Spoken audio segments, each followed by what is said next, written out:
اعوذ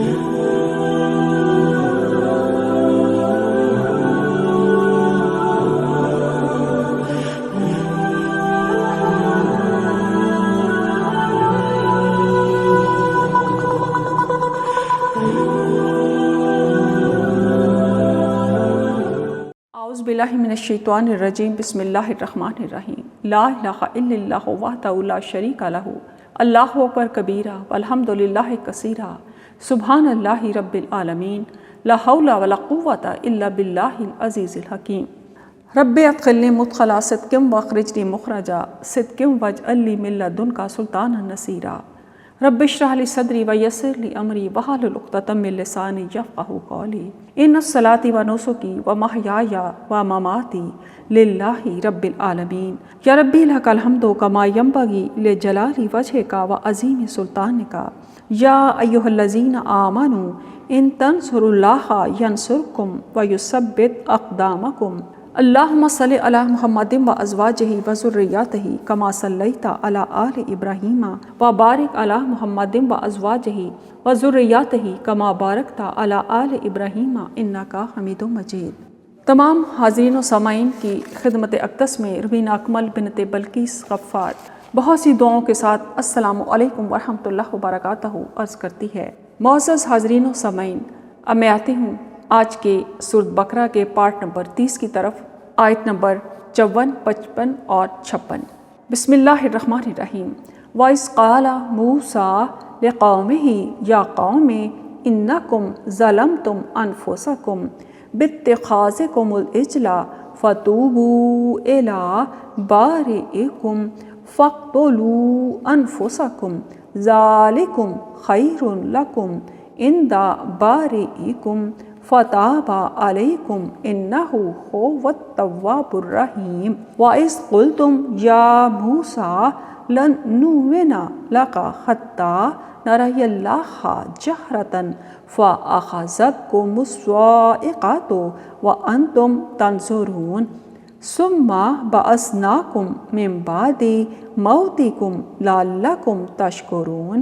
ترجمہ: اور جب موسیٰ نے اپنی قوم سے کہا، اے میری قوم، بے شک تم نے بچھڑے کو معبود بنا کر اپنے آپ پر ظلم کیا ہے، لہٰذا اب تم اپنے پیدا کرنے والے کے حضور توبہ کرو اور تم اپنے آپ کو قتل کرو، یہ تمہارے لیے تمہارے پیدا کرنے والے کے نزدیک بہت بہتر ہے۔ پھر اللہ نے تم پر توجہ کی، بے شک وہی بہت توبہ قبول کرنے والا، نہایت رحم کرنے والا ہے۔ اور جب تم نے کہا، اے موسیٰ، ہم ہرگز تجھ پر ایمان نہیں لائیں گے جہاں تک کہ ہم اللہ کو سامنے اعلانیہ دیکھ لیں، تو تمہیں بجلی نے پکڑ لیا اور تم دیکھ رہے تھے، پھر ہم نے تمہیں تمہاری موت کے بعد زندہ کیا تاکہ تم شکر کرو۔ اب اس کا لفظی ترجمہ: وَإِذْ قَالَ مُوسَىٰ، اور جب کہا موسیٰ نے، لِقَوْمِهِ اپنی قوم سے، یا قوم، اے میری قوم، انکم بے شک تم نے، ظلمتم ظلم کیا، انفسکم اپنے آپ پر، باتخاذکم العجل بوجہ بنا لینے کے تمہارے بچھڑے کو معبود، فتوبوا لہٰذا تم توبہ کرو، الی بارئکم اپنے پیدا کرنے والے کی طرف، فاقتلوا پس تم قتل کرو، انفسکم اپنے آپ کو، ذالکم یہ، خیر لکم بہتر ہے تمہارے لیے، عند بارئکم تمہارے پیدا کرنے والے کے نزدیک، فتابا تو وہ اللہ متوجہ ہوا، علیکم تم پر، انہ ہوا بلا شبہ وہی ہے، التواب الرحیم بہت توبہ قبول کرنے والا، نہایت رحم کرنے والا۔ وَإِذْ اور جب قلتم تم نے کہا، یا موسیٰ اے موسیٰ، لن نؤمن ہم ہرگز نہیں ایمان لائیں گے، لکا آپ پر، حتیٰ کہ نرى اللہ ہم دیکھ لیں اللہ کو، جہرتاً اعلانیہ سامنے، فأخذتكم الصاعقة پھر پکڑ لیا تمہیں آسمانی بجلی نے، وانتم جب کہ تم تنظرون دیکھ رہے تھے، ثم پھر بعثناکم ہم نے زندہ کیا تمہیں، من بعدی بعد تمہاری موت کے موتکم لعلکم شاید کہ تم تشکرون شکر کرو۔ فرعون اور آل فرعون سے نجات پانے کے بعد جبکہ پچھلی آیات میں بتایا گیا کہ اللہ تعالیٰ نے تورات کو لینے کے لیے جو کتاب فرقان تھی، حق اور باطل میں تمیز کرنے والی، کافر اور مومن کو الگ الگ کرنے والی، اللہ تعالیٰ نے 40 دن اور رات کے لیے حضرت موسیٰ علیہ السلام کو کوہ طور پر بلایا، تاکہ اللہ تعالیٰ چاہتا تھا کہ اب ان کو میں نے آل فرعون سے نجات دے دی ہے تو اب یہ میری شریعت کے مطابق زندگی گزاریں۔ تو اس مقصد کے لیے اللہ تعالیٰ نے حضرت موسیٰ علیہ السلام کو کوہ طور پر 40 روز کے لیے بلایا۔ وہ واقعہ قرآن پاک میں بھی بہت سی جگہوں پر آیا ہے، اور میں ریفرنسز کے ساتھ پیش کرنے کی سعادت حاصل کروں گی اور اس کی تفسیر و تشریح بھی اس طرح کروں گی کہ آپ کو یہ سارا واقعہ سمجھ میں آ جائے۔ فرعون اور آل فرعون سے نجات پانے کے بعد بنی اسرائیل سیدنا موسیٰ علیہ السلام کی ہمراہی میں جزیرہ نمائے سینا پہنچے۔ وہاں اللہ تعالیٰ نے سیدنا موسیٰ علیہ السلام کو تورات دینے کی خاطر 40 راتوں کے لیے کوہ طور پر بلایا۔ سیدنا موسیٰ علیہ السلام کے جانے کے بعد بنی اسرائیل نے سامری کی باتوں میں آ کر بچھڑے کو پوجنا شروع کر دیا۔ اب یہ سامری کون ہے؟ یہ ایک جادوگر تھا جس نے جبرائیل علیہ السلام کے گھوڑے کے قدموں کی کچھ مٹی لے کر جب یہ قوم گمراہ ہوئی اور ان کی غیر موجودگی میں بچھڑا بنایا، تو چونکہ یہ ایک آزمائش تھی، دنیا دارالامتحان ہے، ایک آزمائش کی جگہ ہے، اور اللہ تعالیٰ جب کوئی نعمت دینا چاہتا ہے تو وہ اس قوم کو پہلے آزماتا ہے۔ جب جنتیں دینے پر آتا ہے تو بھی انسانوں کو آزماتا ہے۔ جب کوئی اللہ سے محبت کا دعویٰ کرتا ہے تو بھی وہ اس انسان کو آزماتا ہے۔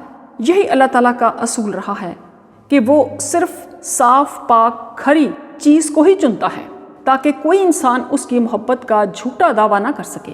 جس کو محبت ہوگی وہی قربانیاں دے گا، اور جو قربانیوں سے بھاگ جائے گا، نفس پرستی میں پڑ جائے گا، تو اس کی محبت کیسی؟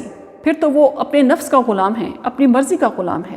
تو اللہ تعالیٰ کا بھی یہی طریقہ رہا ہے کہ جب وہ کسی چیز کو چاہتا ہے، کسی پر انعام چاہتا ہے، کسی پر نعمت اپنی نازل کرنا چاہتا ہے، تو وہ چاہتا ہے کہ میں ان انسانوں کو آزماؤں کہ یہ اس قابل بھی ہیں یا نہیں ہیں، اور پھر حجت تمام کرنے کے لیے ان کو موقع اور ڈھیل دیتا ہے تاکہ وہ کل کو یہ نہ کہیں کہ اگر اللہ تعالیٰ آپ ہمیں یہ کہتے، حکم دیتے تو ہم کر جاتے، آپ نے تو ہمیں موقع ہی نہیں دیا، وقت ہی نہیں دیا، کوئی آزمائش ہی نہیں دی، کوئی حکم ہی نہیں کیا، تو اب آپ ہم بے ناراض ہیں، تو یہ تو ہم پر زیادتی ہو گئی، آپ ہمیں حکم تو دیتے۔ تو اس لیے اللہ تعالیٰ ایسی قوموں پر اپنی حجت تمام کرنا چاہتا ہے، ایسے انسانوں پر اپنی حجت کو تمام کرنا چاہتا ہے تاکہ ان کو بچنے کا کوئی راستہ نہ ملے کہ ہم تو بہت اچھے انسان تھے، بس آپ نے ہم پر ظلم کیا۔ جبکہ اللہ تعالیٰ قرآن میں کہتا ہے کہ اللہ تعالیٰ کسی پر ظلم نہیں کرتا، وہ اپنے بندوں پر کیوں ظلم کرے گا؟ اس کی شان میں کوئی اضافہ نہیں ہوتا۔ اگر کوئی بھی ایک انسان اس کو سجدہ نہ کرے اور اگر سارے کے سارے سجدہ ریز ہو جائیں تو بھی اس کی عظمت میں کوئی بڑائی نہیں پیدا ہو جاتی۔ وہ ہمیشہ سے تھا، ہمیشہ سے ہے اور ہمیشہ رہے گا۔ جب میں اور آپ نہیں تھے تب بھی وہ اتنا ہی عظیم تھا، آج بھی وہ اتنا ہی عظیم ہے، اور وہ کل بھی اتنا ہی عظیم ہوگا۔ یہ جو کچھ ہم سے کروایا جاتا ہے بذریعہ کلام الہی، وہ ہماری ہی بہتری کے لیے ہے، تاکہ ہم سچے اور کھرے ہو کر اللہ تعالیٰ کی رضا کو پاتے ہوئے اس کی رضا کو حاصل کر کے جنتوں میں واپس جا سکیں۔ اور آزمائش اس کا طریقہ ہے، اور ڈھیل دینا بھی اس کا ہی طریقہ ہے تاکہ حجت تمام ہو سکے۔ اسی بات کا اگلے رکوع میں آنے والی آیات میں بھی ذکر کیا گیا ہے، جو بنی اسرائیل کو انعامات دیے گئے اور پھر ان کو وقت دیا گیا اور پھر انہوں نے اس کے ساتھ کیا سلوک کیا۔ اللہ تعالیٰ نے کوہ طور پر سیدنا موسیٰ علیہ السلام کو ان کی قوم کے شرک کے اس گھنونے فعل کی خبر دے دی۔ یہ خبر سن کر سیدنا موسیٰ علیہ السلام کو سخت افسوس ہوا۔ وہ جلدی جلدی وہاں سے واپس آئے، قوم کے پاس پہنچے اور ان پر سخت غضبناک ہوئے۔ انہیں اس بری حرکت پر خوب ملامت کی اور ساتھ واعظ و نصیحت بھی کی۔ اس واعظ سے بنی اسرائیل کو اپنی غلطی کا احساس ہو گیا۔ انہوں نے سیدنا موسیٰ علیہ السلام سے دریافت کیا کہ اب ان کی معافی کیسے ممکن ہے۔ شرک چونکہ تمام گناہوں سے بڑا گناہ ہے، اس لیے اس کی سزا بھی سب سے سخت رکھی گئی ہے۔ بنی اسرائیل کے آئین اور شریعت موسوی میں اس کی سزا قتل تھی۔ اللہ تعالیٰ نے اسی سزا پر عمل درآمد کا حکم دیتے ہوئے فرمایا کہ وہ ایک دوسرے کو قتل کریں، تب ان کی معافی ملے گی۔ بنی اسرائیل نے ایک دوسرے کو کیسے قتل کیا، اس کی وضاحت کرتے ہوئے مفسر قرآن سیدنا ابن عباس رضی اللہ تعالیٰ عنہ فرماتے ہیں، سیدنا موسیٰ علیہ السلام نے اللہ تعالیٰ کے حکم سے اپنی قوم کو حکم دیا کہ وہ اپنے آپ کو قتل کریں۔ چنانچہ جن لوگوں نے بچھڑے کی پرستش نہیں کی تھی وہ ان کے ہاتھوں میں خنجر دے دیے گئے، اور جنہوں نے بچھڑے کی پرستش کی تھی وہ گوٹھ مار کر بیٹھ گئے، یعنی وہ زمین پر آلتی پالتی مار کر بیٹھ گئے اور اپنا سر جھکا لیا، اور جنہوں نے اس کو نہیں پوجا تھا انہوں نے اپنے ہاتھوں میں خنجر تھام لیے۔ تب ان پر سخت اندھیرا کر دیا گیا اور وہ ایک دوسرے کو قتل کرنے لگے۔ پھر اندھیرا ہٹا دیا گیا اور روشنی ہوئی تو 70,000 لوگ قتل کیے جا چکے تھے۔ اب انہیں مزید قتل کرنے سے روک دیا گیا اور کہا گیا جو قتل ہو گئے ہیں ان کی توبہ قبول ہو گئی ہے، اور جو بچ گئے ہیں وہ بھی بخش دیے گئے ہیں۔ اس کا ذکر قرآن پاک میں بھی بہت جگہوں پہ اور بڑا واضح آیا ہے۔ پیش خدمت ہے سورۃ اعراف پارہ نمبر 9 آیت نمبر 148۔ ترجمہ ہے، اور موسیٰ کی قوم نے ان کے طور پر جانے کے بعد اپنے زیورات سے ایک بچھڑا بنا لیا، وہ ایک جسم تھا جس کی آواز گائے کی تھی۔ کیا انہوں نے نہیں دیکھا کہ وہ ان سے کلام نہیں کرتا اور نہ انہیں کوئی راستہ بتاتا ہے؟ پھر بھی انہوں نے اسے معبود بنا لیا اور وہ ظالم تھے۔ آیت نمبر 49 میں حضرت موسیٰ علیہ السلام اور ان کے بھائی ہارون علیہ السلام کا بھی ذکر کیا گیا ہے کہ اصل معاملہ کیا تھا۔ آیت نمبر 149، آیت نمبر 150 اور آیت نمبر 151۔ اور جب انہیں شرمندگی ہوئی اور انہوں نے دیکھا کہ وہ گمراہ ہو گئے ہیں تو کہنے لگے اگر ہمارے رب نے ہم پر رحم نہ کیا اور ہمیں نہ بخشا تو ہم ضرور خسارہ پانے والوں میں شامل ہو جائیں گے۔ اور جب موسیٰ غصے اور رنج میں بھرے اپنی قوم کے پاس واپس آئے تو ان سے کہا میرے جانے کے بعد تم بہت برے جانشین ہوئے ہو، کیا تم نے اپنے رب کے حکم سے منہ موڑنے میں جلدی کی؟ اور انہوں نے توریت کی تختیاں زمین پر ڈال دیں اور اپنے بھائی کا سر پکڑ لیا اور اسے اپنی طرف کھینچنے لگے۔ اس پر ہارون نے کہا اے ماں جائے، بے شک ان لوگوں نے مجھے کمزور سمجھا اور وہ مجھے قتل کرنے پر اتر آئے تھے، چنانچہ تو دشمنوں کو مجھ پر ہنسنے کا موقع نہ دے اور مجھے ان لوگوں کے ساتھ شامل نہ کر جو ظالم ہے۔ موسیٰ نے کہا اے میرے رب، تو مجھے اور میرے بھائی کو بخش دے اور ہمیں اپنی رحمت میں داخل فرما، اور تو سب مہربانوں سے زیادہ رحم کرنے والا ہے۔ بے شک وہ لوگ جنہوں نے بچھڑے کو معبود بنایا، جلد ہی ان کے رب کا غضب ان پر پہنچے گا اور انہیں دنیا کی زندگی میں ذلت نصیب ہوگی، اور ہم بہتان باندھنے والوں کو ایسی ہی سزا دیا کرتے ہیں۔ اور وہ لوگ جنہوں نے برے عمل کیے پھر ان کے بعد توبہ کی اور ایمان لے آئے، بے شک آپ کا رب اس کے بعد ضرور انہیں بخش دے گا، کیونکہ وہ بہت بخشنے والا نہایت رحم کرنے والا ہے۔ اور جب موسیٰ کا غصہ ٹھنڈا ہوا تو اس نے تورات کی تختیاں اٹھا لیں، اور ان کے مضامین میں ان کے لیے ہدایت اور رحمت تھی جو اپنے رب سے ڈرتے تھے۔ سورۃ مائدہ پارہ نمبر 6 آیت نمبر 66 میں ارشاد ہوتا ہے، اور اگر یقیناً وہ تورات اور انجیل اور اپنے رب کی طرف سے نازل کی گئی دوسری کتابوں کے احکام پر ٹھیک ٹھیک عمل کرتے تو وہ اپنے اوپر سے اور اپنے پاؤں کے نیچے سے وافر رزق کھاتے۔ ان میں سے ایک گروہ درمیانی راہ چلنے والا ہے، اور ان میں سے زیادہ تر لوگ جو کچھ کر رہے ہیں وہ بہت برا ہے۔ معزز حاضرین و سامعین، ہم دیکھتے ہیں کہ شرک کس قدر بڑا گناہ ہے۔ اللہ تعالیٰ نے انسان کو عقل جیسی عظیم نعمت سے نوازا ہے تاکہ وہ اس کی رہنمائی کرے کہ عبادت کے لائق صرف اللہ تعالیٰ کی ذات ہے، اور اللہ تعالیٰ کے سوا جو کچھ ہے وہ اس کی مخلوق ہے۔ دن، رات، چاند، سورج، ستارے، وقت، موسم، سب کچھ اللہ تعالیٰ کی مخلوق ہے، اور مخلوق لائق عبادت نہیں ہو سکتی۔ تو جب انہوں نے حضرت موسیٰ علیہ السلام کے جانے کے بعد بچھڑے کو اپنا معبود بنا لیا، جو کہ شیطان نے چاہا کہ یہ گمراہ ہو جائیں اور اس نے سامری جادوگر کو اس کام کے لیے استعمال کیا، اور سامری جادوگر نے حضرت جبرائیل علیہ السلام کے گھوڑے کے پاؤں کی مٹی لے کر اس بچھڑے کے منہ میں ڈالی تو وہ عجیب و غریب آواز سے نکالنے لگا۔ تو وہ یہ سمجھے کہ موسیٰ علیہ السلام تو پتہ نہیں اب واپس نہیں آئیں گے، تو یہی ہمارا خدا نیچے آ گیا ہے اور یہ ہم سے باتیں کر رہا ہے، کیونکہ وہ بار بار یہ بھی ضد کیا کرتے تھے کہ ہم موسیٰ علیہ السلام کو کہتے تھے کہ ہمیں اپنے خدا کو دکھا، ہم اسے دیکھنا چاہتے ہیں۔ اور یہی بات انہوں نے وہاں پہ بھی سمجھ کے پوجنا شروع کر دیا اس بچھڑے کو جو انہوں نے اپنے ہاتھوں سے بنایا تھا۔ تو اللہ تعالیٰ کو یہ شرک جو ہے یہ انتہائی ناپسند ہوا، اور پھر اس کی سزا جیسا کہ میں نے پہلے عرض کیا ہے، اللہ تعالیٰ نے یہ فرمائی کہ جن لوگوں نے پرستش کی ہے ان کو قتل کر دیا جائے ان لوگوں کے ہاتھوں سے جنہوں نے پرستش نہیں کی۔ اس میں حضرت ہارون علیہ السلام تھے اور بھی ایسے لوگ تھے جنہوں نے پرستش نہیں کی تھی، لہٰذا ان لوگوں کو اللہ تعالیٰ نے بخش دیا۔ ایک مسلمان غیر اللہ کی عبادت کے شرک ہونے سے آگاہی رکھتے ہوئے بھی آج غیر اللہ کو پوجے تو اس کا یہ فعل ارتداد کے زمرے میں آتا ہے۔ ایسا مسلمان اگر توبہ نہ کرے تو شریعت اسلامیہ میں اس کی سزا قتل ہے۔ ارشاد نبوی صلی اللہ علیہ وآلہ وسلم ہے، جو شخص اپنا دین بدل لے یعنی مرتد ہو جائے اسے قتل کر دو۔ سچی توبہ مومن کو گناہوں سے پاک صاف کر دیتی ہے۔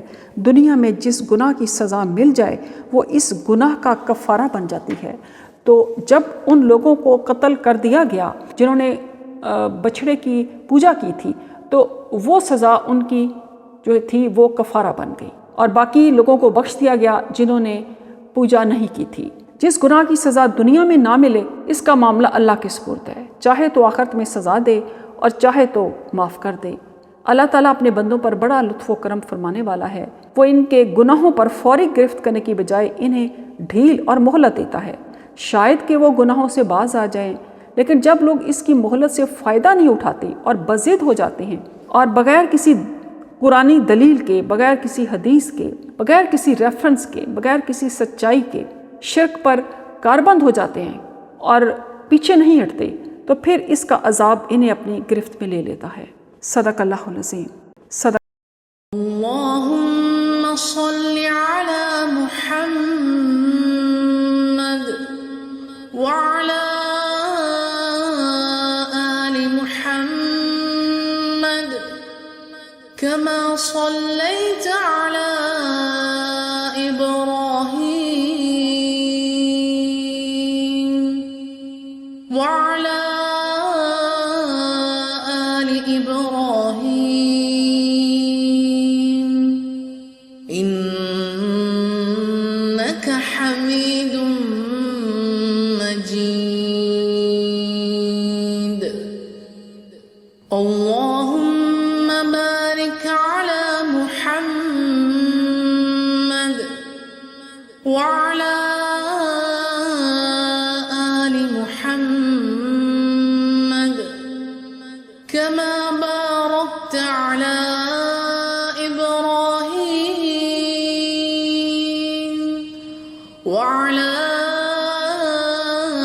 آل إبراهيم